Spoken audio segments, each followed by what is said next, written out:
Hi, welcome to Let's Talk Leadership. I'm your host, Victor Bogle. We got a great evening planned for you this evening. We're going to be talking about harmony. And harmony is something that I was thinking about it, and I'm going, we really don't speak much about harmony. It's almost like it's taken for granted. But it's an extremely powerful concept. And the guest we have this evening is an expert in that area, Dr. Pauline Crawford, and we're going to talk to her in just a few minutes. Before we get started, just a couple of things. One, this is a YouTube live broadcast, so we are going to be broadcasting, and the channel is Building Renaissance Leaders. That's the channel I'm on. You happen to be watching, you want somebody else to watch, that's fine. You can just tell them to go there, click on the live, and we should be on there. This podcast is really a little unique in that uh, I'm not an entertainer where I bring in professionals and talk to them. I am a professional. I am an expert in leadership and communication, and I've developed hundreds of leaders over 40 years. So, this is a conversation between professionals that you get a chance to partake in and to learn and grow from. So, it is as much an educational experience as it might be entertaining to you. And hopefully, through all of this, you're going to take some good information about harmony and how harmony can be the road to Renaissance thinking, which I thought was a pretty interesting way of putting it. It kind of attracted my attention anyway. So, in addition to this podcast, um, if you get a chance to subscribe to the channel, I'd like you to do that. If you tend to like to partake and participate with us in some things, uh, I like I would like for you to become a patron because when you become a patron, the reason I started the patron program uh, was I was trying to figure out a way people who were online, who were seeking how to find out good information, how to become a leader, wanted to go in that area, but couldn't afford a coach or a mentor or a consultant to work with them. Uh, I I looked at the way people are marketing software, and I looked at podcasts, and it struck me that that's a pretty effective way for people who are doing that to be reimbursed for what they do. But it's also an effective way for people who can afford $50 an hour, $100 an hour over 4 or 5 sessions. If you think about it, I think we set this at $10 a month. For $10 a month, outside of this podcast and every one we do in front of this podcast, which is just one right now, but if somebody joined in June, there would be 6 podcasts they could go back and look at. And each one of those podcasts is going to yield you some information. In addition to those, for the patrons, we do an additional podcast, which is a question and answer session where we do more mentoring, more coaching, more dialogue about the topic area that we went into for that month. Then also in that same month, I do a podcast that's associated with coaches. So this would be people who are beginning to be coaches. They'd like to coach, they'd like to be consultants. Maybe they're HR people wanting to work their way into it. And this gives us an opportunity to uh, myself to help them bring my experience and my knowledge to them about what it takes to get in, how you get in, how you relate to people, all of the things that go on when you're inside an organization coaching or when you're with an individual coaching with them. And hopefully, throughout this time, I may get some people who are professionals at doing that to come join me and just, give people who are interested in starting this an opportunity to learn a little bit about how to do it and how to do it effectively. People who have done it and been successful at it. Two more things. We have a newsletter we're going to put out. The newsletter is going to be focused on looking at that topic. Like we're going to take harmony this month, and I'm going to break it down into a lot of research articles I've seen. So I'm going to be referring to harmony relative to research, relative to current events, or relative to other things associated with that. I did that today in a post on LinkedIn. I did. And so the newsletter is going to kind of consist of that, but it's not going to be a newsletter. It's also going to be in a podcast format, so you can take it and listen to it while you go to the gym. Three different angles of attack on one subject every month. Now, so that's probably pretty good value right there for $10 a month. But in addition to that, in February, I'm going to start my 9 class course on interpersonal communication for leadership. This is a 9 class course, 2 hours a night, once a month. Uh, it consists of uh, the things that I have found and used as a communication expert. That's where my graduate degrees are from. And I've taken that information, but more importantly, not just from the text and the theory, but things that I know I have actually used that have been highly successful in organizations and have helped leaders not just to be better, but to be excellent, to grow other people. They take these and they use them as tools to do this. These are We discuss concrete, observable kinds of things that if I went and watched you, if I, were a fly on the wall watching you, I could see you doing these things, and we could talk about how well you were doing and what you needed to change and things like that. These are graduate level courses.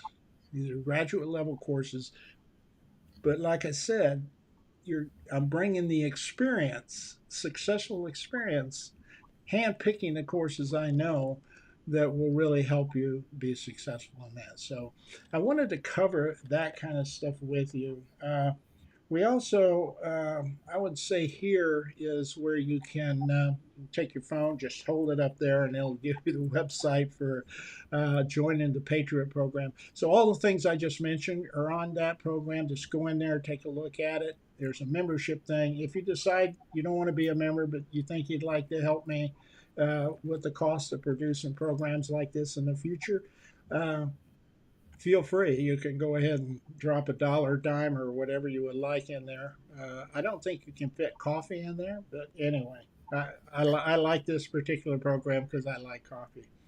And so those are things that are on there. We have ways for you to communicate with us outside of the comments in the YouTube thing. These are broadcast on audio across Apple and Spotify and Amazon and any place else you can get your podcast. You have opportunities to listen to them there, subscribe there. There's also a Patreon program, or it's a subscription program there that you can enroll in, that they manage through the audio side of the systems, and which will have all of those things that I just mentioned for you to go back to. So not only do you have them when we do them, you have them as a digital reference library to go back to. And look through them and say, oh yeah, I got this problem. I remember when Vic and Pauline talked about harmony, and I'll go back and look at that one. So those are things you can do. Hopefully, we're going to try to make it real easy to begin to help leaders learn how to be more effective Renaissance leaders in the future, because you're going to need it. You're going to need it based on everything I'm reading and looking at in the future. So I just wanted to take a few moments and tell you that. The hotline where you can call us is 405-498-2020. You call that, you're going to get an answer machine right away. It's going to give you the instruction you need. There are basically 3 questions I ask on there, and you don't have to give your name. In fact, I don't want you to give your name, your company's name, your leader's name, or any personal information whatsoever on these things, because we know companies troll these programs. Okay, but you can, for example, one of the questions I ask is, what do you what would you like to see your leader do better at? And by the way, it's communication for just about everybody that answers that question. But you can answer that question just like that without any personal information. So I just wanted you to know all that's out there. That's how we're setting up our communication program. That's the strategy. It's to keep pouring information at you until you're just filled up with what you need to be highly successful. Now, I'm excited. I don't know. I'm excited. I'm excited because uh, harmony is something that doesn't come natural to me. But after reading Pauline's book, I really got into it. I really started looking at it and I'm saying there's really something here that takes us out of the realm of all of the administrative and legal and other issues that really make some kind of sense. So I want to talk a little bit about her, and I'm going to read from some notes I have here just so I can get as much down as possible. Uh, let's see here. Let me get my notes up here where I have them lined up.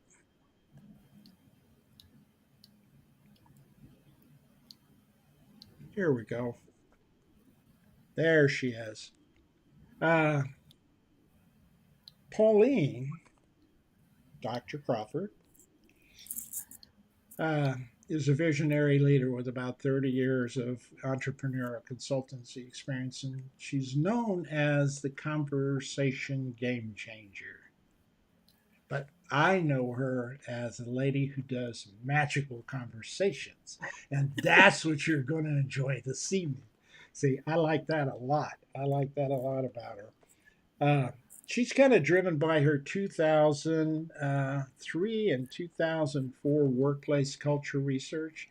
Dr. Crawford developed gender dynamics intelligence. We're going to talk a little bit about that.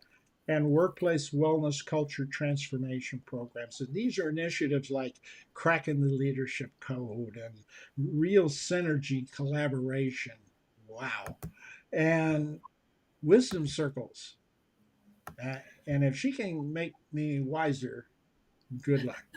Uh, and they're all designed to foster collaboration and productivity and profitability. And who doesn't want that stuff, right?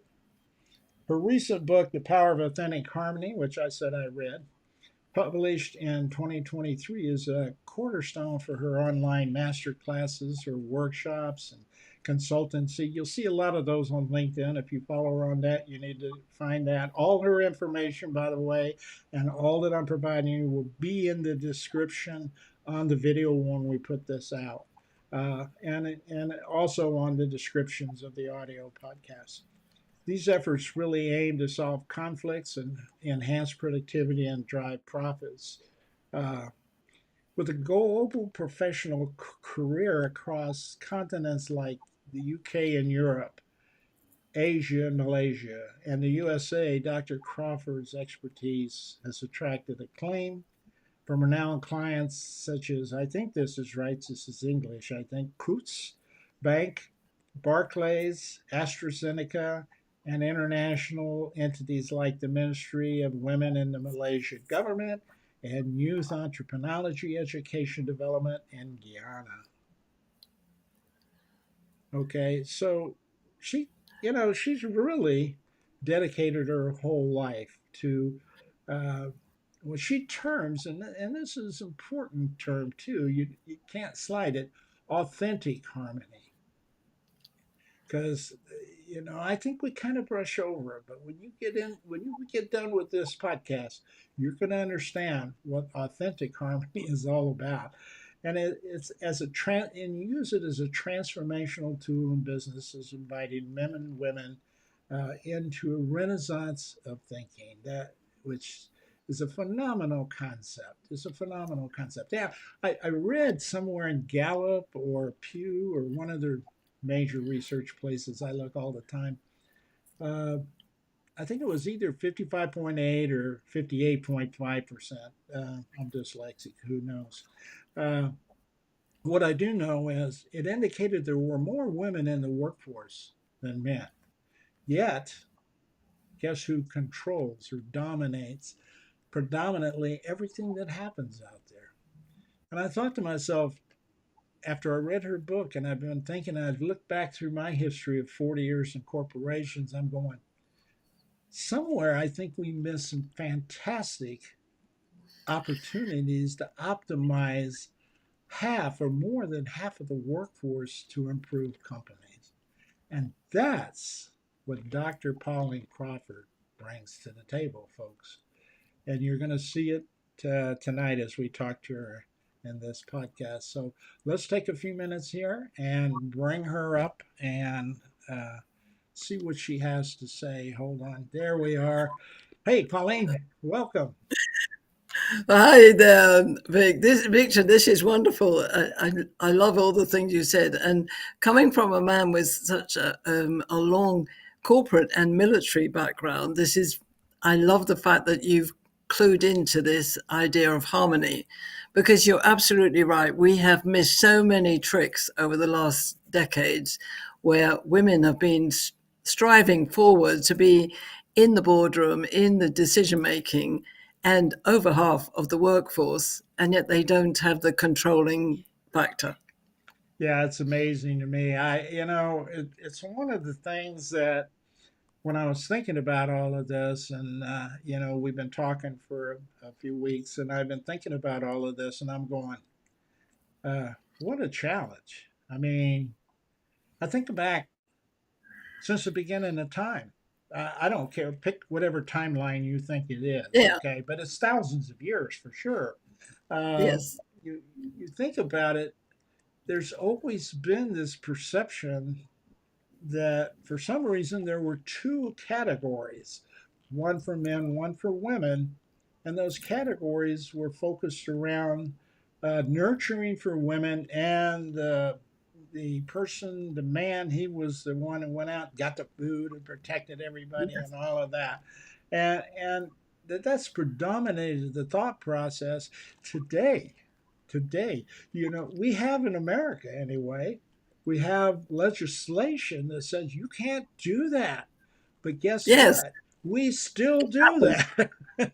We still do that. Well, You can't you don't have enough people to enforce your legislation for everybody who's been slighted in the process. So I guess that's a hard question. You got to feel like you're swimming upstream. No, you got to feel like you're swimming up a rapids, up rapids, to well, try to figure out how to make that work. So what I'd like us to talk about before we get into that question, I'd like you to go back and tell us a little bit about yourself. Where you came from. How did you get where you are? That's going to be an interesting story. Why don't you take a moment and tell us about that? thank you. I will. And as you might tell, I'm from not America. I'm from Great Britain. I'm from born and brought up in London, England, over 7 decades ago, and I've seen a lot of changes in the world, and certainly with regards to how women are perceived. Um, I was brought up in a family that was very even. We had two girls and two boys. I was the middle child of. I was the third one. Very loving, a very loving, encouraging background. But I always remember when I said something to my father about why he'd sent my brothers to boarding school. He said, "Well, they're the men, and you'll just get married and have children." And I was aghast. I thought, "Oh my goodness me, I don't think so."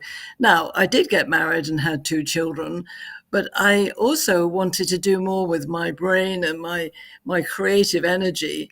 And so when I discovered that, as we went through the 70s and the 80s, I actually found myself working on programs that were about helping women to get back to work.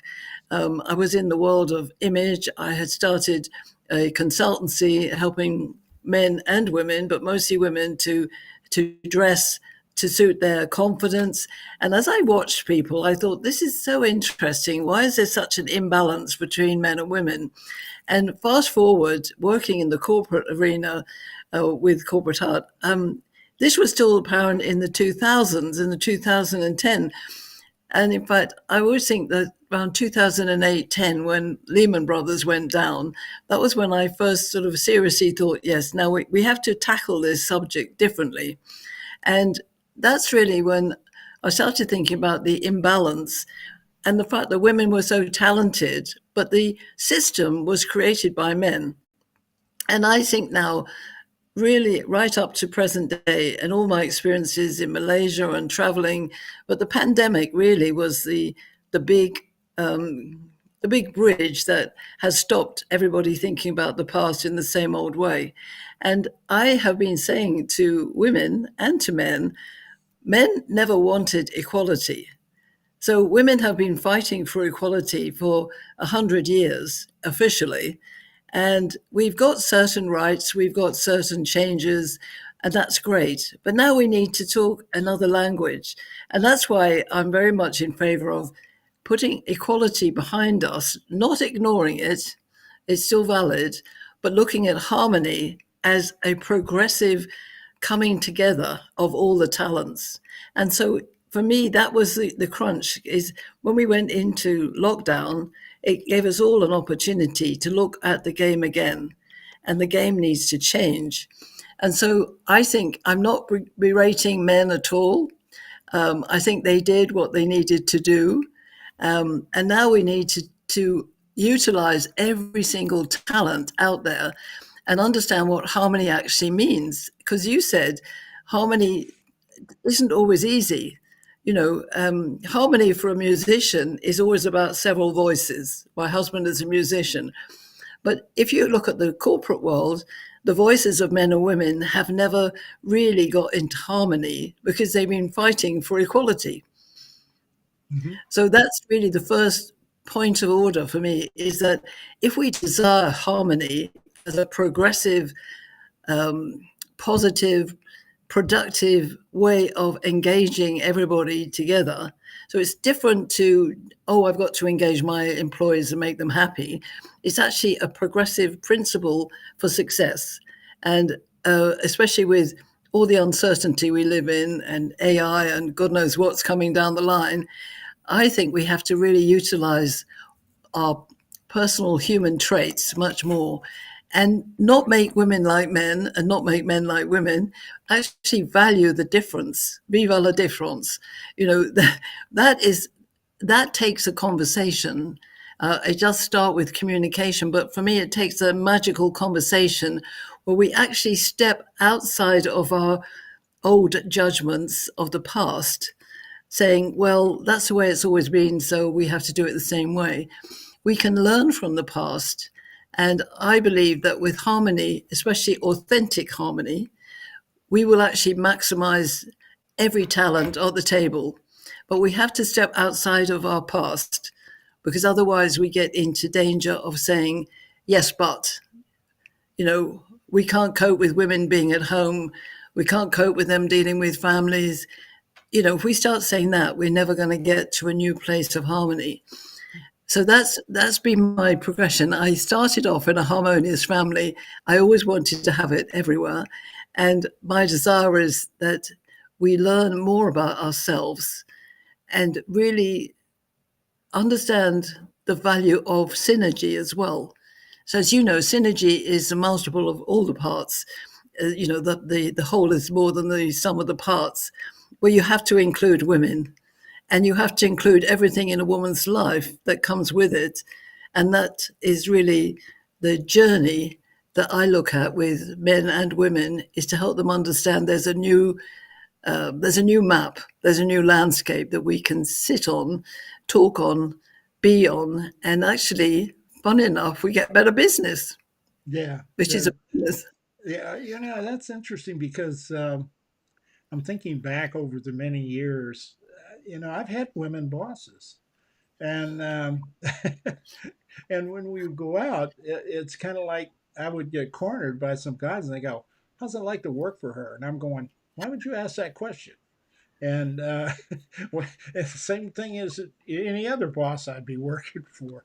But it seems like as we go through this, it's like anything you bring to the table is brought from the perspective of equality. I mean, it's the same thing we did with racism here in America. In 1960s, we came out and with legislation saying you can't be a racist. You just can't do that.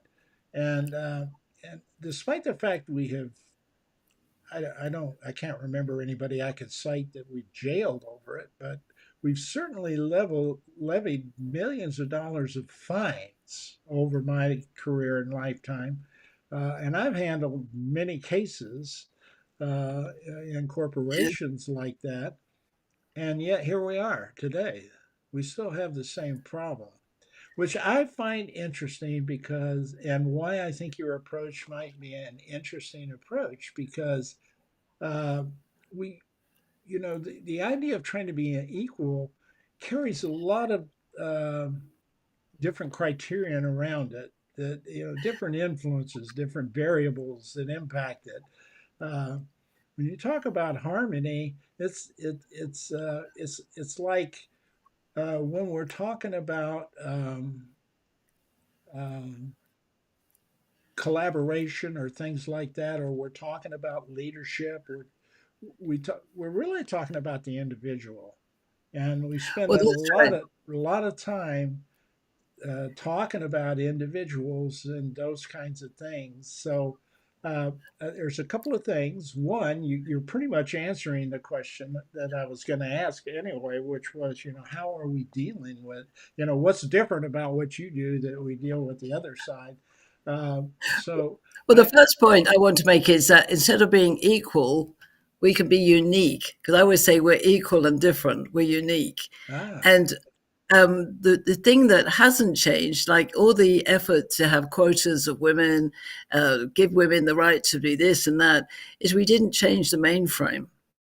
So basically, mm, we still had the frame that was designed for men by men.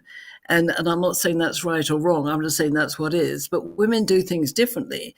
There's fundamental uh, different ways of approaching things. Men are more task focused, women are more relational.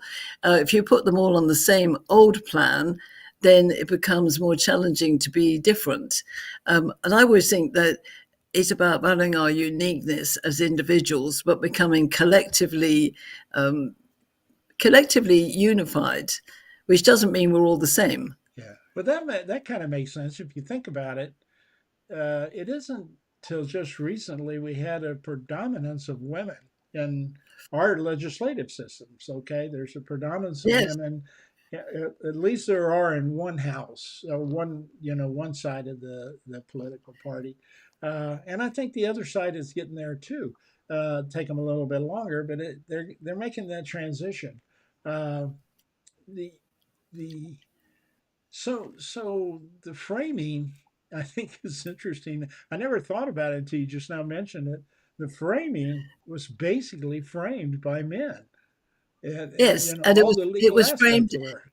it was framed on and created on a very linear yes no right wrong pattern. Even if you think about shareholder value and profit and bottom line, everything was very rigid, and therefore in the days when men went out to work, they could leave the family behind. But when women wanted to go in the workplace, they had to counter for having a family, having elderly parents, doing all the things that women do. A woman's journey is different to a man's. And whether she has a baby or not, it's still a different journey and a different template.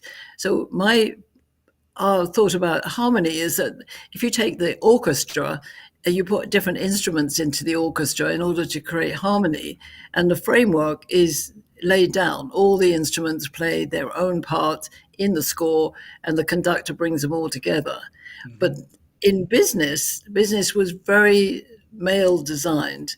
It was very difficult to allow for maternity, for uh, pay parity, for women disappearing for some parts of their career and coming back.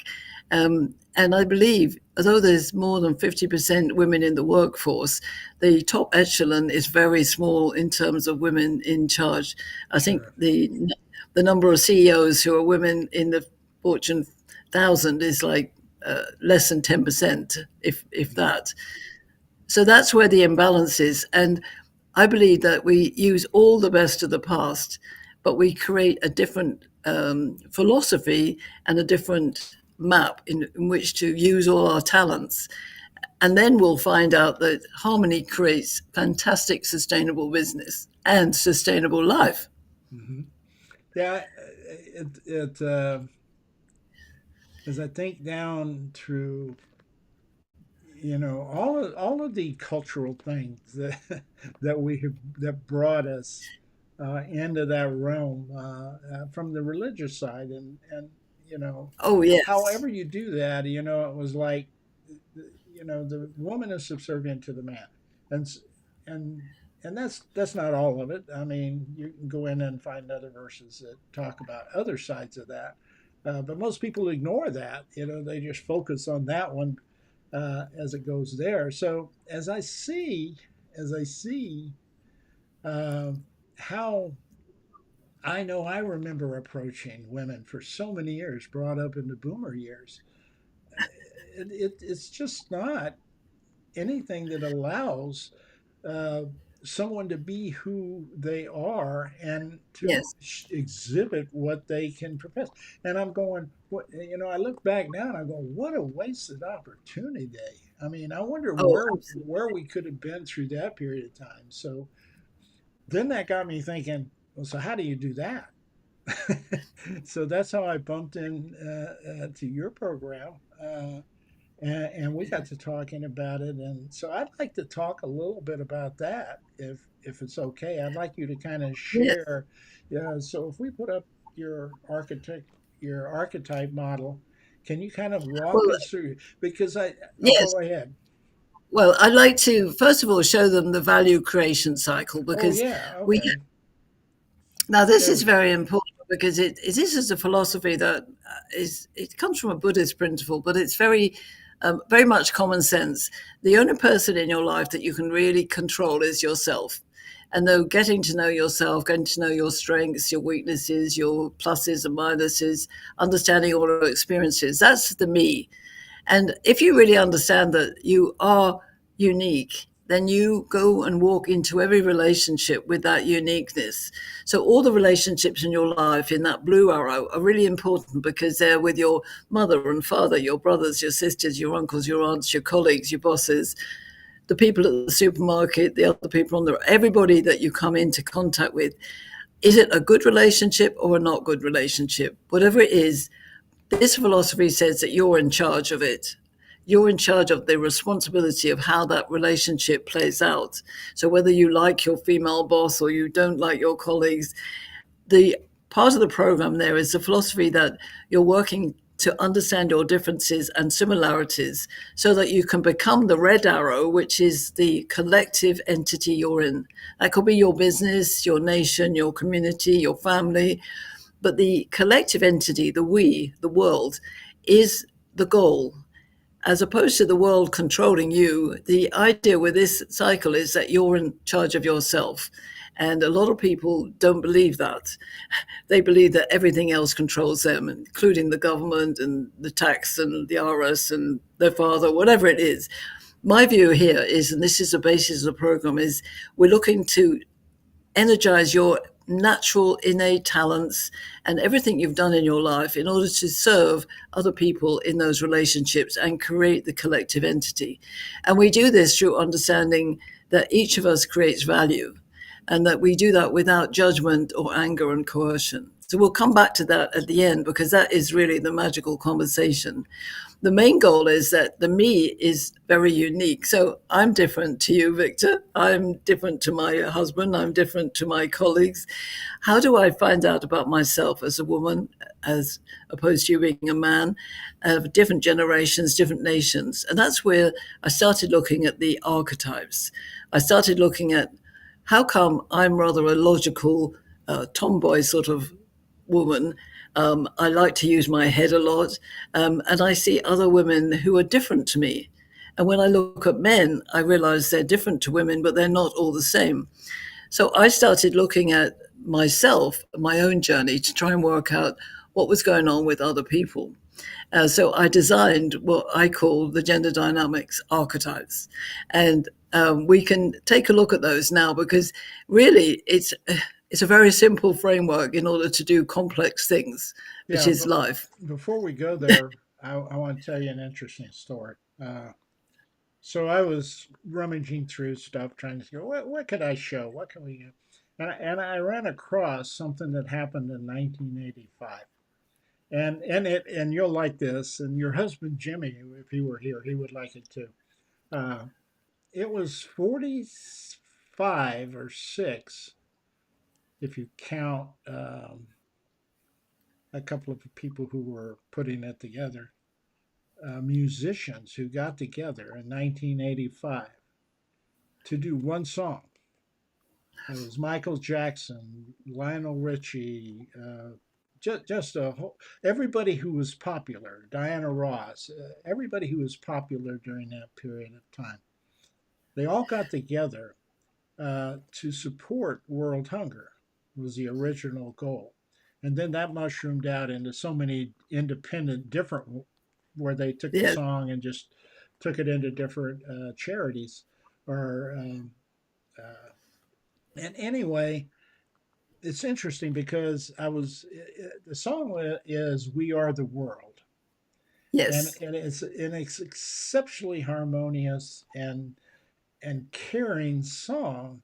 And what's interesting, when I was going through it, I stumbled across the words, because what they're saying is, "We are the world." And when basically the words, the lyrics were saying, it's we are the world. When we help somebody else, we help ourselves, which is, absolutely. which is, I'm listening to you talk, and I'm going, wait a minute, that, they said this in 1985 in these lyrics. uh, it's a perpetual thing that's been here. And Oh, just yeah. before we go into your uh, JDI program, uh, this is why your program is important, because it's been here, it's been underpinning. Now it worked because 45, it's kind of like Taylor Swift, if she did that today, would do the Yes, same thing. It would draw tremendous crowds, and people would do things, and then it died. You don't yes, hear much about it anymore. I think they did a 10-year anniversary on it just recently. um, so maybe it was a 20-year anniversary now. But the idea was, it, it, it, it, it became apparent because of those people. But when you tried yes, to talk about it, it was difficult because nobody had the language, nobody had the sense of grasping the meaning behind each of the things that were in these lyrics that were absolutely phenomenal. I mean, I was sitting there, tears are coming down my eyes again. I remember when I heard it the first time.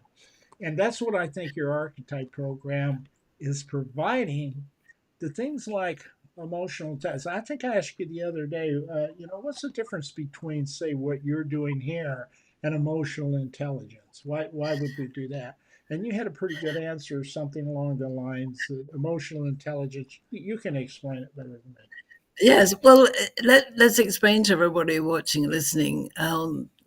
The emotional intelligence is basically, if you looked at that value cycle, emotional intelligence, our ability to understand that we are in charge of our own life. So emotional intelligence teaches us empathy is good, compassion is good, kindness. Oh, that flow of the music, like the Coca-Cola song, we want to help the world to sing in perfect harmony. The challenge is, how do we create harmony when we're all different? So emotional intelligence is a personal endeavor to understand how we should live our emotions and treat people with respect and trust and build that value creation cycle. But the key to the use of these gender dynamic archetypes is that we are all different, but we're not so different that we can't value some similarities. So what I started looking at is, who was I as a woman? How was I different to another woman? I knew I was different to men. How could I be understanding of different types of men? And interesting enough, I had two brothers and a sister, and we're all one of each of these archetypes. So I started looking at myself and I thought, right, I understand women are more relational, men are more task focused. But if we look at the difference between women and other women, I could tell that I was a more logical, what I would call masculine minded woman to a very feminine minded sister of my own sister and my other girlfriends, who was naturally more nurturing and more feelings oriented. So if you look at the picture on the left, where I've got four faces facing you, notice that the two men on the left are the two women on the right. That of the two men, the top left man is looking very direct. He's very much an action man. And you can see the description of him on the chart on the right. So he's my ruler. He's a very direct, masculine minded male. He's physically quite angular and solidly grounded. He loves action. He can be a very sensitive man for sure, but he really loves action. He's seeking solutions. And then there are other men who are much more internal. They look into the synergy around people. They care about people. And notice that that character is looking away slightly. He's got a more gentle approach to life. He will tend to ask, why are we doing things? Whereas the ruler will say, what are we going to do next? And when are we going to get it done?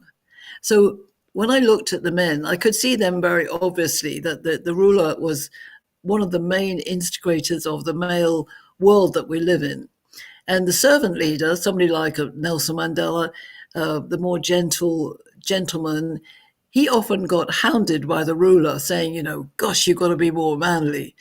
But we were moving into a world where the philosopher, who is the guy on the left bottom, who loves people, he loves synergy. He's the one at the table who is saying, is everybody okay? What's going on here? How are we feeling? Now, with the women, the lady at the top who's looking directly at you, that's myself, magician, and was always very logical. And the logic comes out in ideas. The magician loves to have ideas, loves to collaborate in a very, what I would call a very eclectic way. Whereas if you notice the woman who's at the bottom right, she again is looking away slightly. She's got a softness about her, which is the feminine energy that comes into women. Now, remember, this is nothing to do with sexual preferences. This is purely based on our natural reactive behavior. So the sovereign, who is the lady bottom right, she's much more about feelings and community and will want to be the queen of her castle. She wants to gather everybody together. Whereas the magician is a bit of a tough character in a way. She's got a masculine energy within her female frame, and she's very much ideas focused. She's looking directly. Now, these four characters are based on some Jungian psychology and my own research over 30 years. And I can tell you absolutely that these four characters exist. It doesn't mean that every ruler is the same as each other, but the ruler is the one we need making decisions and getting action. Not all magicians are the same, but they're the bosses who are probably quite dominant and are sometimes a bit fearsome. The sovereign, the bottom right, she's the one who's very nurturing. She likes to get all the details right. She's a great one for compliance. And the philosopher is the one who we really want to have as our HR director. He's the one who really cares about people. And these are not personalities. These are reactive characteristics so that we can understand, A, when things go wrong, and B, when they go right. And if we want harmony, imagine those four characters are different parts of the orchestra. Well, we want to know how to play the orchestra together, how to be the conductor. And that's where the magical conversations will come in, because we can't hold on to judgments that we've had in the past about how men should be or how women should be, what's right and what's wrong.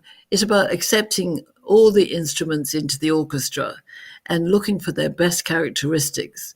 So when you get these four characters around the table, and I tell you one thing I would do, Vic, I would change every square table in the world for a round table. That way we could get much more synergy flowing.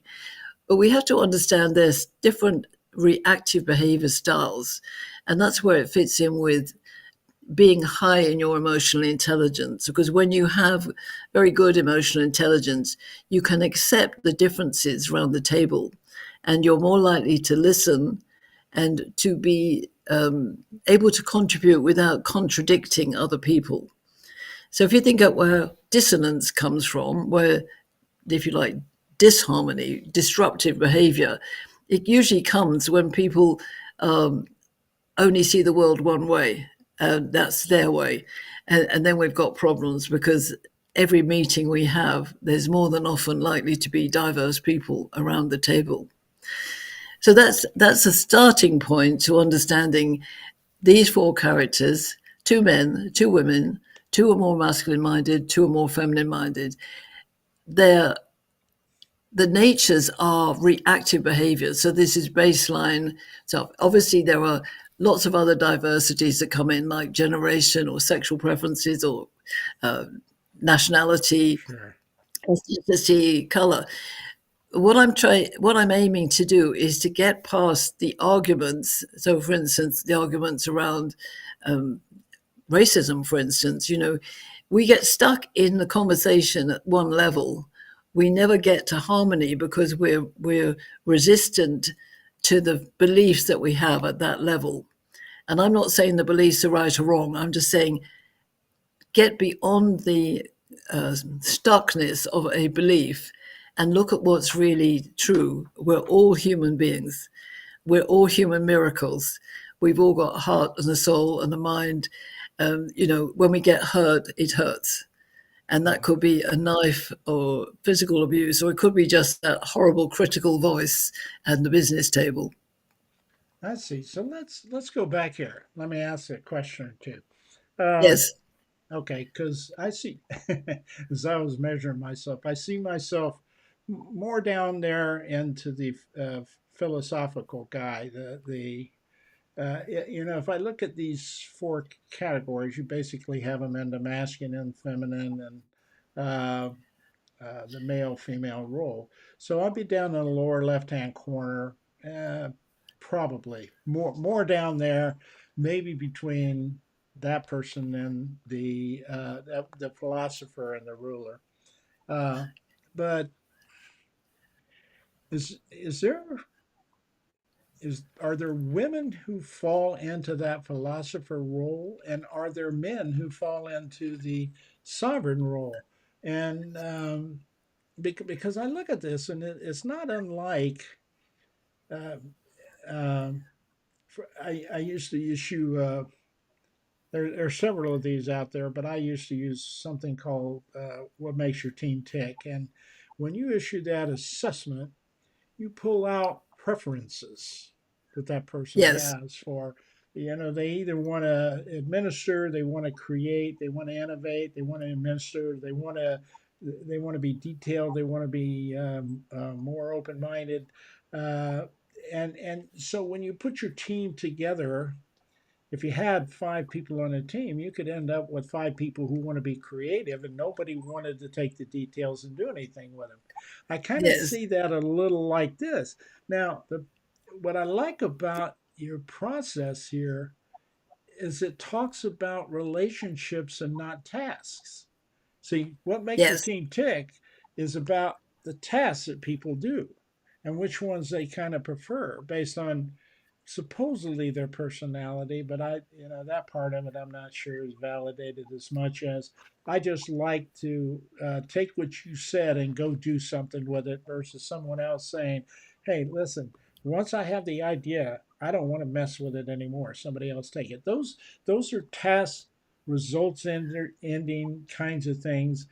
That's what we tend to focus on when we're developing leaders. We spend virtually no time having someone understand this concept about themselves. yes.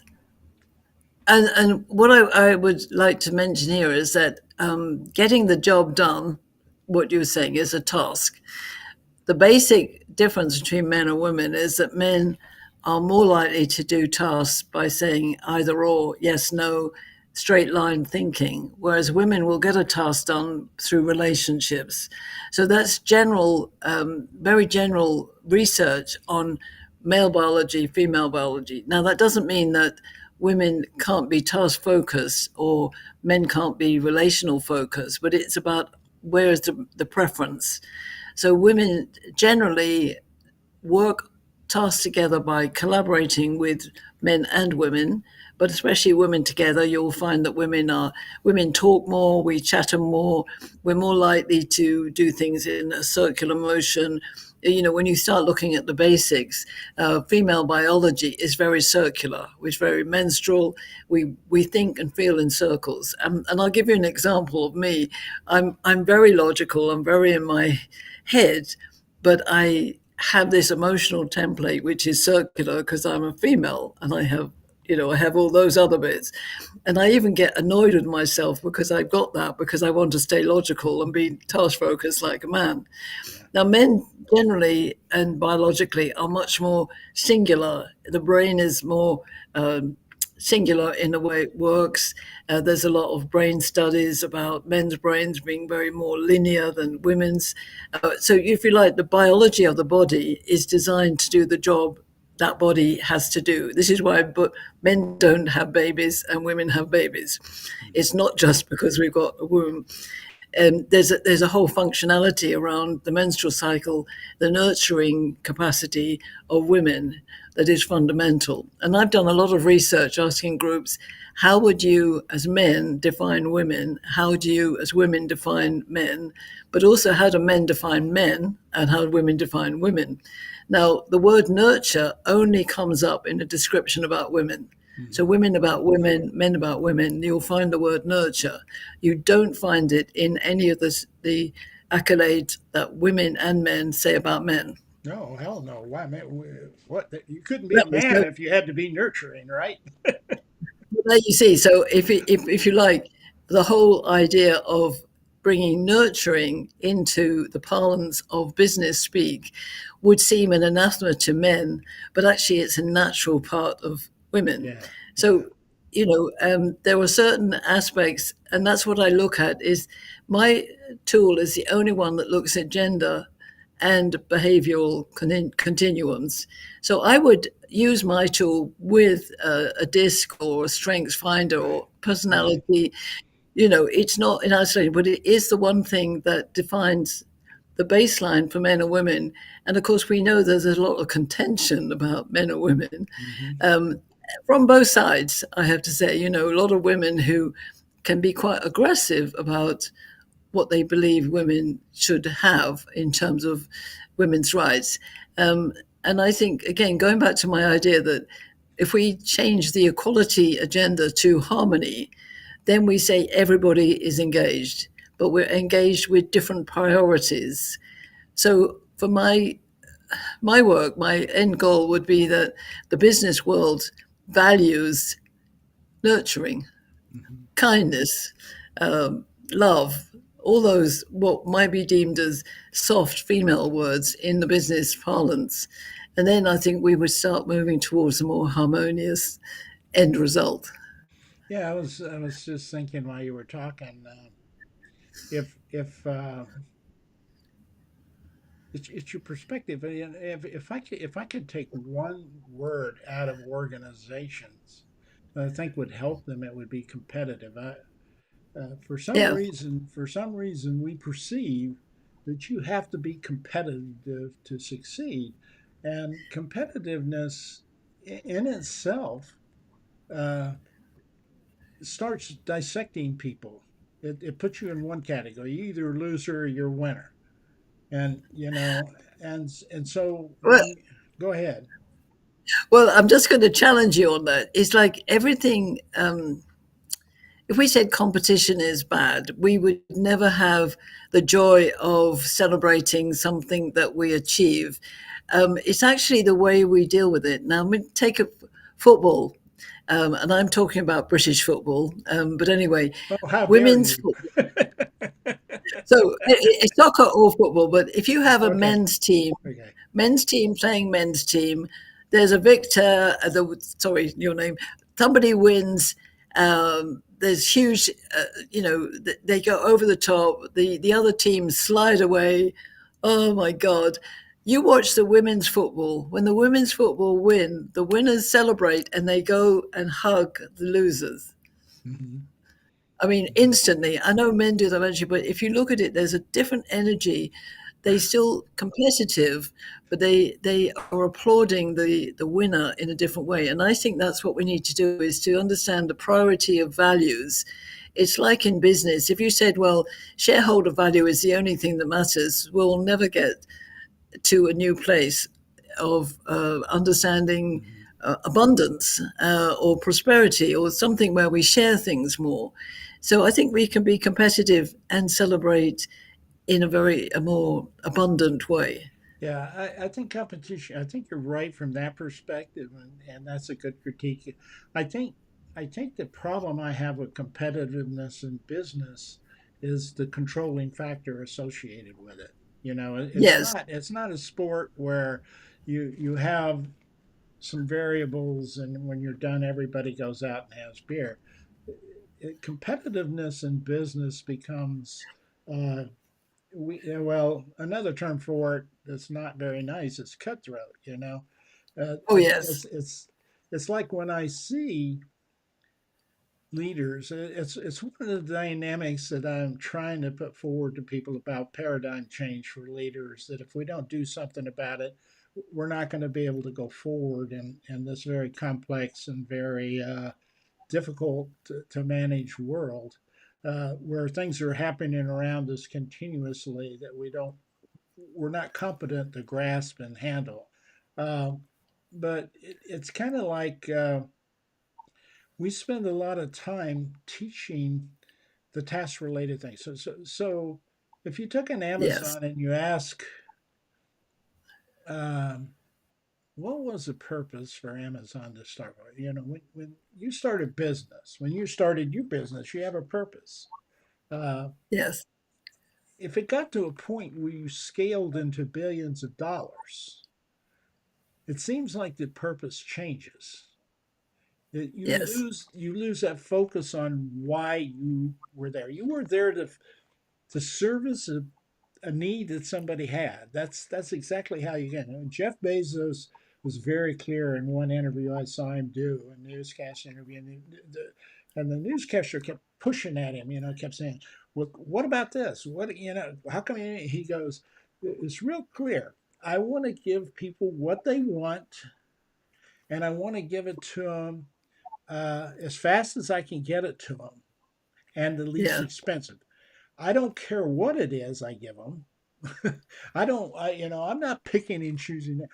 Those are my criteria, and that's what he built Amazon around. And that's exactly why Amazon mushroomed because it serviced a human need we had out there that was not there.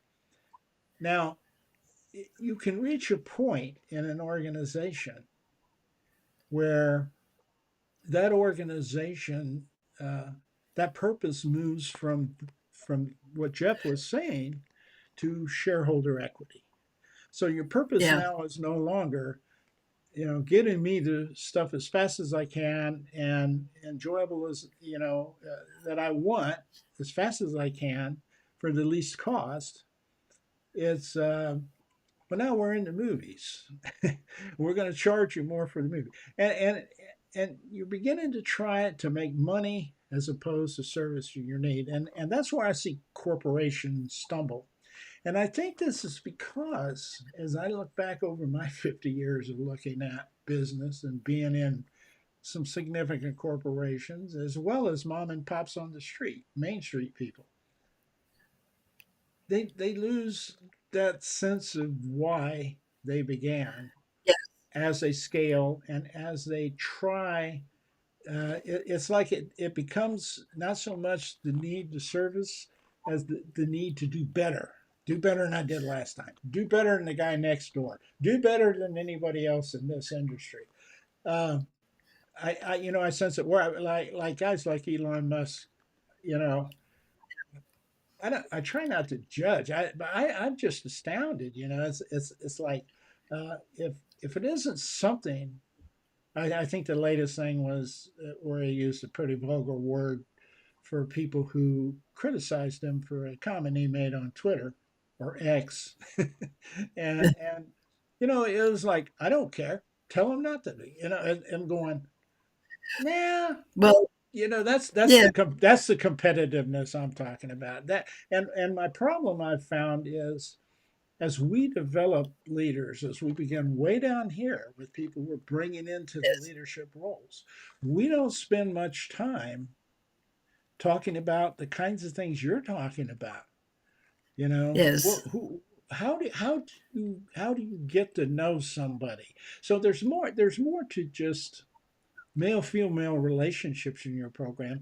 It is a oh, yeah, model of relationships. It is a model of yes, relationships that is easy to understand and is premised on good sound work where relationships have been yes. discussed in the past on that. So Well, one of the things I think is the challenge we've had over the last 100 years is that many women have taken on the aggressive nature of the competitive side of what you were talking about, and I I don't want to, business isn't just about philanthropic giving back. It's about activating everybody into the mix. So I'm not actually saying what the answer is, but I would like to think that women are more likely to create businesses that achieve some kind of harmony because they are nurturers. And I discovered this in Malaysia. I was working with a lot of entrepreneurial females, and they would have very, very small businesses, and every single one of them wanted to set up a foundation. And I'd say, but you haven't even started yet. Oh, I know, but I want to save every woman in the world. So there was that innate need to mhm. change the status quo of what I see happen when you have very large corporations that become, dare I say, greedy and corrupt.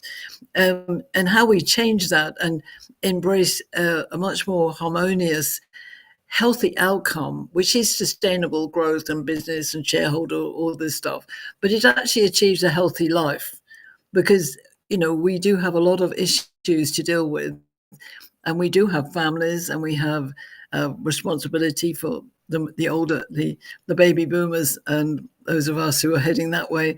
The whole fabric of the world is changing, and there's so many things to talk about. I would like to think that women would bring in that sensitive, compassionate, emotional intelligence nature, and that the men who really, like yourself, who really want the change, the Renaissance leaders, they understand that it's not just a do good.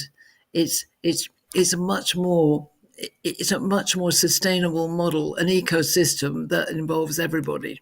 Yeah, it's a communal concept, and Yes. the thing that I'm pushing about changing. The thing I felt like we missed for almost 4 decades, and well, 5 decades, and probably not our fault the first four because we didn't have the science to understand what we were Oh, doing. That's when MRI came in, when neuroscience came in, and we began to discuss more research, behavioral and yes. cognitive psychology. We began to see that people could kind of control or maneuver themselves and understand themselves better Yes. by understanding how they think better. And that's how positive intelligence, the model I use, that I see now, it's premised off a lot of previous work, but it's with Shirzad Shamin's work on positive intelligence. Uh, we never took leadership development, for example, and said, okay, you sound like you say you're interested in being a leader. Let's take the next 6 months to a year and let's work you through some work. And some of it would be maybe your program. Some of it would be Shirzad's Yes. program. Some of it would be Dan Goldman's program on Yes. and some of it might be my program on people really haven't been taught how to communicate effectively. To be honest with you, they don't know how. At least I can't find any high school or college that says you have to have these concepts that I teach in communication. Yet when I go do assessments, it's the one thing everybody says no leader has that they'd like them to do Yeah. better at. And the deal becomes we teach or we put into development programs time management, uh, a series of Yes. task results related things that are focused on control that have been defined by that group of people who perceive that success is financial growth. Okay, That's right. but but but we know when you look at several people, Martin Luther King, and you can name several people too, that when you Yeah. look at why people think they were great, had nothing to do with money, had nothing to do with shareholder equity or profit. It had to do giving back into that environment. And the reason I say we need to start doing some of that and putting those pillars together that get people ready is Yes. because that workforce is changing, like you said now. So, for Yeah. example, I'd be really interested to know what is the latest generation Gen Z? Is that it? Well, it's interesting that I've been reading some interesting information where some of the female Gen Zs or the youngest are actually reverting back to, in some sense, a more traditional view of being a woman and maybe not working and being at home and being just who we are, the nurturers of the community. And I was quite fascinated by that. There was some angst even about the X Gen and annoyance with the baby boomers that somehow they'd made women become the aggressive career minded women of the 90s and 2000s, where I came from. And I can see that. I mean, I can see their resistance to going out in the world. And if they can stay at home long enough, they will just stay there. Now, that's also a whole other thing. But I think there are so many things that we need to change. One of the keys is getting into conversation, which is seeding the unknown, and that's very difficult for a lot of people. If you talk about the unknown in certain quarters, people go, "Oh, what on earth are you talking about?" So you have to start with what you know, and work on some very simple things. Do you want harmony, or do you want arguments? Do you want disruption, or do you want peace?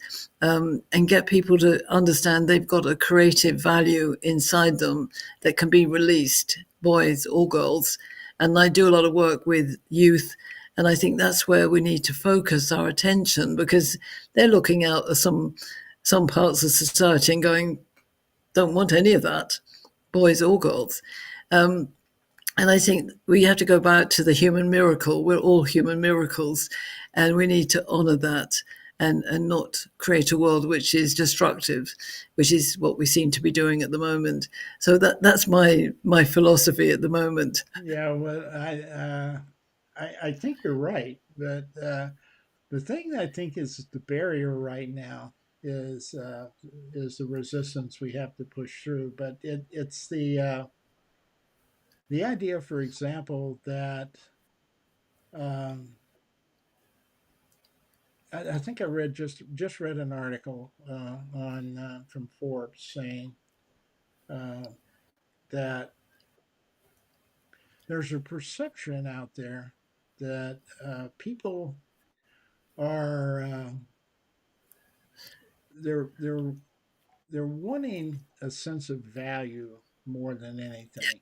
It it's not so much about the benefits. It's in some cases not even about remote or on site or uh, you know the benefits and the pay side of things. It's the whole idea that uh, if you could just recognize without me, Yeah. you don't have anything. But at the same time, I have to recognize without you, I wouldn't have anything.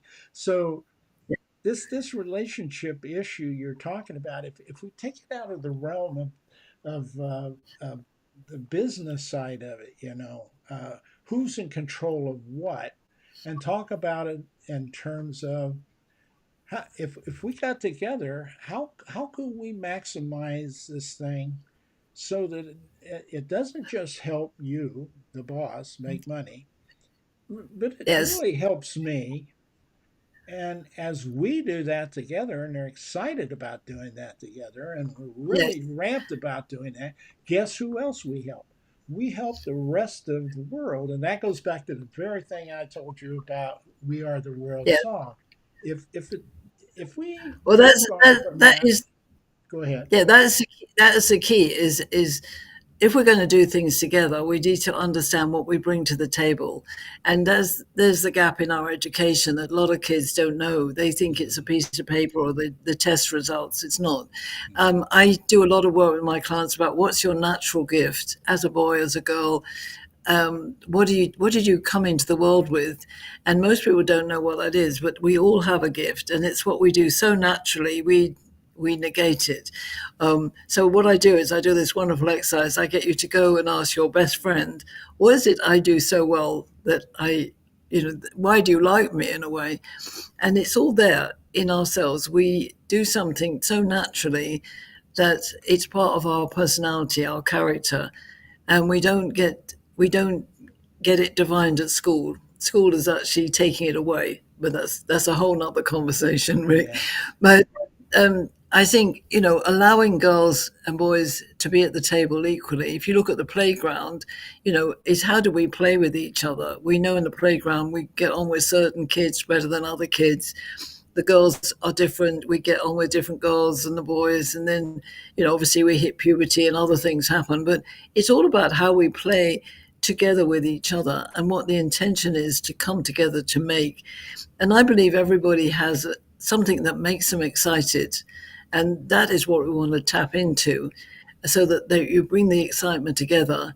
And there's a leader that forms out of a group, like a Steve Jobs, somebody with a creative idea, and then people come together, and then they may go, and it's okay for that flow to go in and out. But getting to know yourself is the core, and getting to be okay to be a girl in a world that has rather defined girls as second class citizens, that's still prevalent. And also, boys are now getting to be very high rated on the suicide pact because they don't know what's going on. So I think it's about boys and girls being okay about who they are, knowing that they bring something special to the table, and really having that conversation with each other. So when they grow up, they become the leaders that we are talking about. yeah, and I think that's great because my granddaughters are at that age now where I can talk to them about that, and it's really fascinating to talk to them. I told you the story about one, but I think the uh, the aspect about being able to talk and develop who you are requires what we're doing here.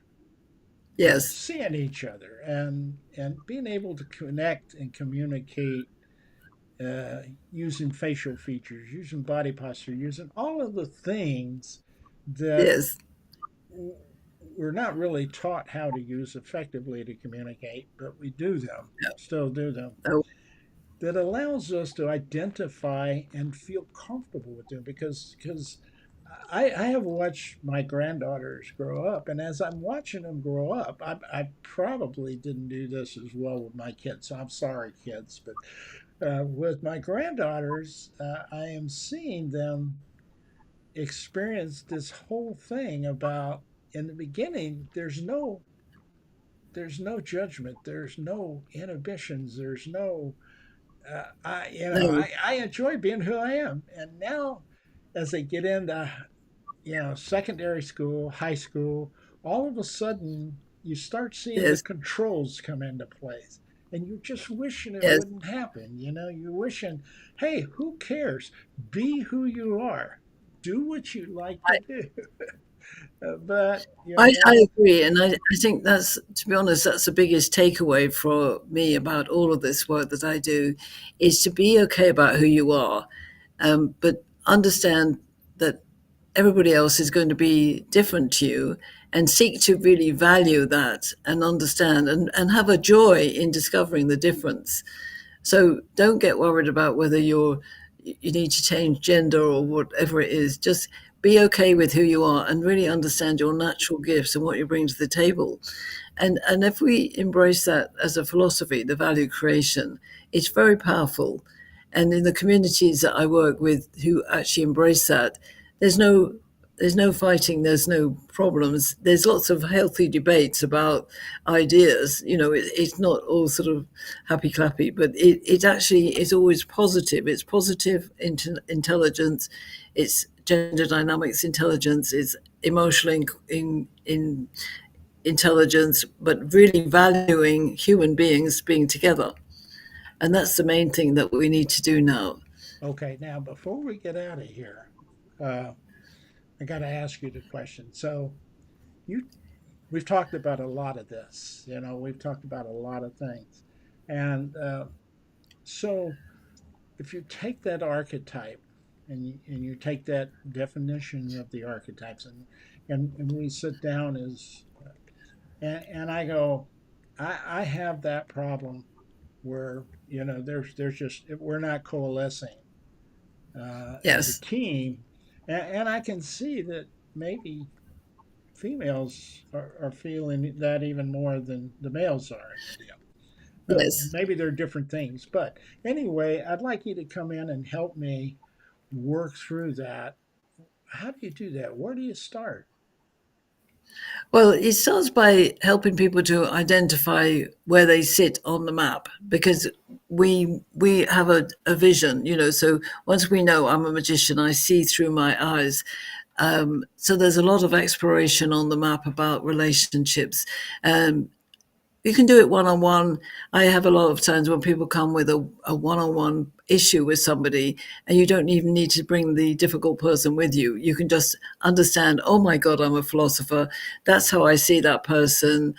That's what they do that irritates me. Now, the solution is you either get to know the other person's different traits and you work with them, or you decide not to be with them. There is one option. Or you have that open conversation about what the differences are. So, for instance, a ruler can be very over decisive in a business meeting where women feel that he's really not listening to them. Now, probably he's not listening to them because he's bored. He likes action. No, I would say to him, look, make sure you listen to the women, although that might irritate you. They might come up with several ideas that you hadn't thought about. So preface your conversation by saying, I need to get through my business agenda. It's 1, 2, 3, but after that, there's time for you to talk. With a woman, I would counsel them on understanding he has a very limited listening capacity. Therefore, don't say to yourself he's not listening, but summarize what he's about. So when you get the chance, say, gosh, Mr. Boss, I think what you said is X, Y, and Z. Is that right? If you get that right, he'll listen to you. And then don't bombard him with your idea, but say, I've got a really good idea. I think it'll be a win for you. Could we speak later? Oh, Mm. that sounds interesting. So you start understanding how somebody else is talking a different language. It's like visual auditory kinesthetic, it's another level. But if you want to have a relationship, then you learn the messages of the opposite person. If you want to dissolve something, then you work towards it. If you want to share more about yourself, then you present your case. Why do you need a magician? Why do you need a ruler? If it's an impossible situation, you say, right, that's a very interesting perspective. And then you shut your mouth. Yeah. So, It's about yeah. identification and then methods of forward action. And then as a team or a company, it's about where do you want your end goal to be. So I've there. worked with clients where there's department and it takes 6 months to get to the final goal because Right. it's not you can't just shake people and say don't do that. You they Oh have no, to yeah, yeah, yeah. they have to get And on the yeah, I think that's important for people who are online now trying to start coaching oh, yeah, businesses and stuff like that. Yeah, I don't, I can remember I never did online coaching. I was hired as consultant primarily, but or I did it internally, but I always did it in the context of a full corporation. Like I was yes, changing a full transformation and a whole culture in a company, and that included leadership. Or I was fixing issues within the organization between departments or whatever it might be, and it was similar. yeah, Uh, uh, you really had so what you're saying. There's a couple of things you have to have. You have to have the skill or the knowledge to be able to take time to see who you are and yeah, about yourself. yes, Then there's the ability of taking that language, observing the behaviors of others, and being able to clearly identify whether you're dealing with a ruler or sovereign or something like that, and you happen yeah, to be at odds, then you would want to couch your communication a little differently depending on which way you want to roll. Is that right? yes. Okay, good, good. Absolutely, and you're looking for the wins.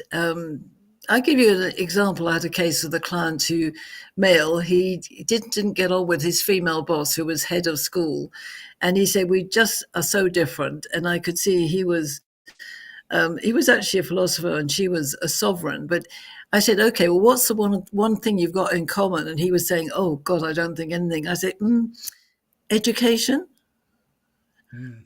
and he went, oh. Yes. So sometimes we get so blinded by the anger we feel with something, we forget the obvious. And I said, look, you're both passionate about education. So she's coming at it in this kind of way, very controlling, very focused on detail. You're more laissez faire, but you are both passionate about education. So come in from that angle. And he did that. And they got on famously. Yeah, that's cool.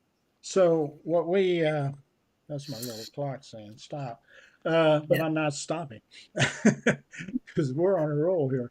Uh, and so I know myself. I can kind of identify what I need to do, who you are, and kind of figure out what I need to, or at least I find out I need to approach you as the differences between you are. So, Yeah. what's the next steps? How do I go into dealing with if I'm trying to resolve this?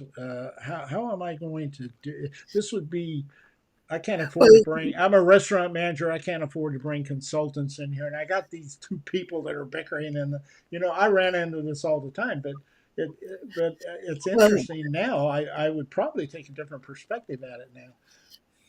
I think the main thing is that if once you read my book, everybody should read my book. But the idea of having a non-judgmental, uh, non-controlling conversation. So basically, you're inviting people to share their experiences. So say you've got two employees who are totally at odds with each other. You're basically saying, let's explore the experience and allow each other to say what you're going to say without anger. So one might say, oh, I don't know, I just find how she does the waiting on table is just really annoying. She doesn't follow the rules. Okay. And the other person, but you're instructing that they can't get angry with each other. They've got to ask more questions about what is annoying or what is irritating. And then the question is, what would you like instead? So, what would you like to stop? What would you like to continue? And what would you like to start that you're not doing at the moment? So Yeah, you're pushing them towards a future picture which is more harmonious, more equitable, more forgiving. And of course, if the two people can't reach that, you have to make a decision to dissolve their relationship. That yeah, might mean one gets fired. But you're giving them the opportunity to say, like I said to the guy, well, what have you got in common? If we can find something in common, we often find we can get past the obstacles that have been blocking us.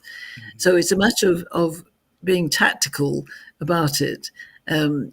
And there are certain things with the archetypes that are uh, every archetype has an irritant behavior to the other archetypes. So by learning the sort of the negative, like you can get a bad philosopher who hides under the table, you get a bad ruler who's so obnoxious in his decisiveness, he annoys everybody.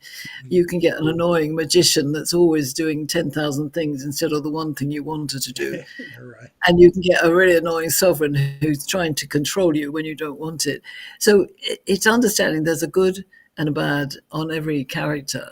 But the main feature is that you've got to know who you are and who you're dealing with, and what is the communication pattern that will suit the other person if you're going to be the uh, the master of this. Yeah, and then then I see, and this would be a good topic for a totally different podcast, but I look at it now and I'm going, uh, the generation gap between me and the Gen Z world right now would be one of, uh, I keep trying to talk to you and spend time in front of you talking to you about what what, what it is we need to try to help resolve. You keep wanting to do it over text, and you're telling me that you're comfortable with doing that over text, and I'm not comfortable with doing that over text. Well, I suppose it's also about compromise, and I agree with you. Yeah, I think it's more. My vision is to get more people into real live conversations, not on Zoom, not on yeah, text, but actually face to face. And I yeah, think that would be a real turn point for the world to well, actually yeah. get.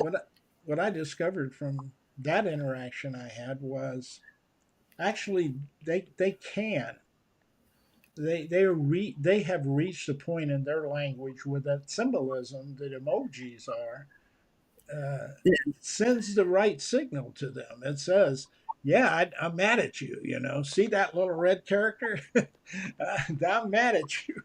And I find that hard coming from my background and of course my history to understand it. The only problem I have is it tends to restrict, you know, the Yeah. processes of dialoguing through the deal.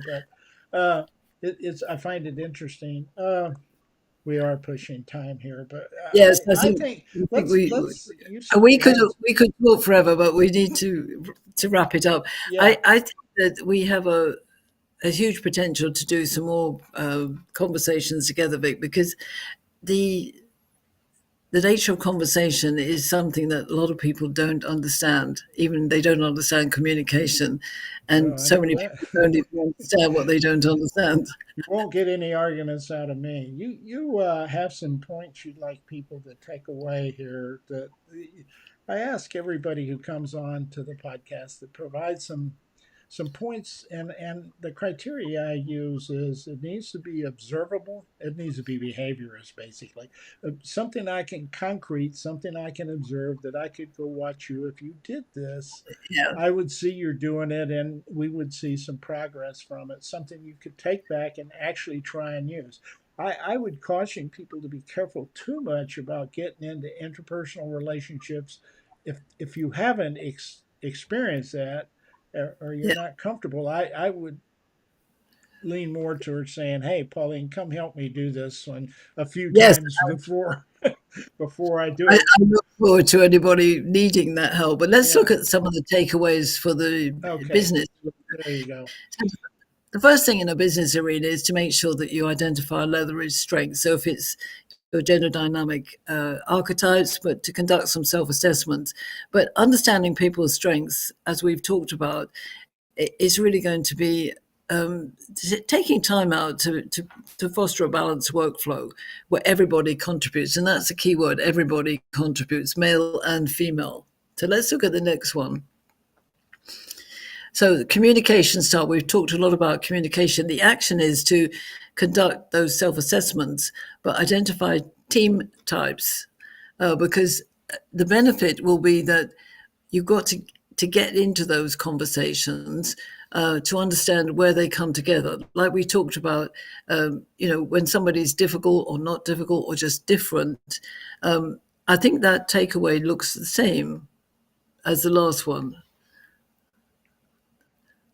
So this is another one, promoting inclusive decision making. The four archetypes make decisions in different ways. So when you're encouraging diverse perspectives, you need to know which archetypes are around the table, because inclusive decision making leads to comprehensive solutions, encourages creativity, and increases team members' sense of value. And that's the most important, sense of value and ownership. People want to belong. If they're a ruler, a philosopher, a traditional sovereign, they want to be honored for who they are. And the next one is follows on. It's about embracing mentorship and coaching. So maybe you can start some mentorship programs about relationships where different archetypes come together. If you put all the rulers together, all the magicians together, you can start finding out what the strengths are together and then mix the types up. So if you go across the archetypes, fostering mutual understanding, it really does increase team culture. And that mutual understanding is different for each archetype. And the next one is cultivate flexibility and adaptability. Now, these things are very important. Again, your action step is to embrace the flexibility. Maybe you can look at different situational scenarios and get the archetypes to decide how they would deal with the different scenarios, where there's a female boss or a male boss, or there's a imbalance of numbers in terms of male and female. Because when you get that synergy coming together, and that's another word I'd add in here. Increased flexibility encourages a dynamic work environment, and it is about the individuals learning from each other, but understanding that if they're going to build innovation and resilience, they need to understand the synergy parts that come together. So you're not only mixing male and female, you're mixing different archetypes. And the last one, is that the last one? That's the last one. Okay, that's great. Good So try. essentially, it's about valuing yourself, valuing the relationships, and valuing the harmony of the synergy. So the two things are different. You could get this, the synergy together, but the parts might be vibrating at a very low level.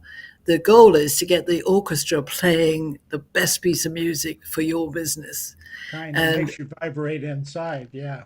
yes, I mean, as we know, everything is about vibration, energy, and frequency. And if you can get your employees and your colleagues to really be bursting at the seam because they understand their archetype, they understand their expertise, they understand the mission of the business, nothing will stop you making lots and lots of money. Yeah. And that See, is an that absolute. yeah, that's what I would say. If folks, if you want a clear measure, if your people are not extremely excited and vibrating and Yeah, energized, the way they would be if they were at a concert, jumping up and yes, down, then, then you need to do some work. And I would go back and say I don't want people to discount the idea of using the third party coach and consulting. yes, I only emphasize uh, because I think there's so much out there because of the yes, social media and the marketing. You want to make sure you're dealing with somebody who is truly knowledgeable about what they're doing and is capable of taking you to where you need to be, absolutely. and not just someone who has taken a 4 week course in something and they're going to start messing with your mind, uh, and that's not the well, it is to be critical, but Well, but I the was going to say this for me. What I do is real life transformation. right, It's not training. And my clients always say to me at the end, "Oh my God, we'll never go back to where we were before because we're right, enjoying so much where right, we are." And that is transformation. So, in terms of Renaissance leaders, I think you've got to think about transformation and lifelong learning, and that yourself and your team players are moving towards somewhere that is better, healthier, wealthier, wiser, yeah, whatever it is. In a world where there's total uncertainty, you've got to you got to get your ship together and your Right. teammates together. That's right. One of the things I'm thinking about February or March is putting together maybe a panel of 4 or 5 people who are transformational people who have actually gone in and worked through transformation in organizations and talk Yeah, about the difference between that and, say, an hourly counseling session.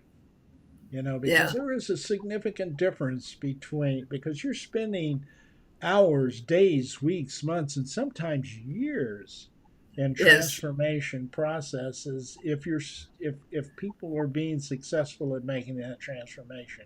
And yeah, then how you will know that happens in them. So I would just say make sure if you're going to go down this road, folks, before you jump into it, you spend time with Pauline. You call her, you contact her, however absolutely. you need to do it.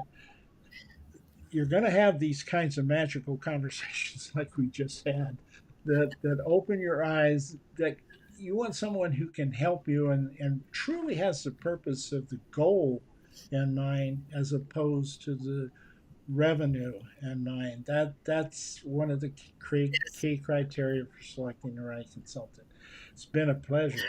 Oh gosh, Thank you. I'm magically. I think you beat Mickey Mouse in the whole magic thing. You know, I think Disney has nothing on you. Disney has nothing on you. I appreciate your time. I know it's valuable time. I know I can tell you're very busy, and I appreciate it. Yeah, Thank you I would. I for want to being here. thank you for putting this together because it's been very exciting, and Yeah, uh, sure we're going to do some I things was together. I was going to do some questions, but this is an early phase of the podcast, and you don't always get people coming in. But once they Yes, see it over time, they'll come back and have lots of questions. So if yes, that happens, we'll do it again. That's all there is to it. Only we'll absolutely. spend time just answering questions. They'll have to watch this to qualify to get in for that. Okay. You have a good Okay, evening. Thanks for coming on board. Okay. take care. Bye bye. Bye. Thanks for being with us. If you're watching on the other end and you didn't pop in a question, you're certainly welcome to put your questions in the comments sections under the YouTube channel. You're welcome to send them. You can call that number that I had up earlier if you wanted to, right here, and tell us. I mean, you can just ignore the questions that I ask you and say, "Hey, I have a specific question for Pauline. How do I get a hold of her, or whatever?"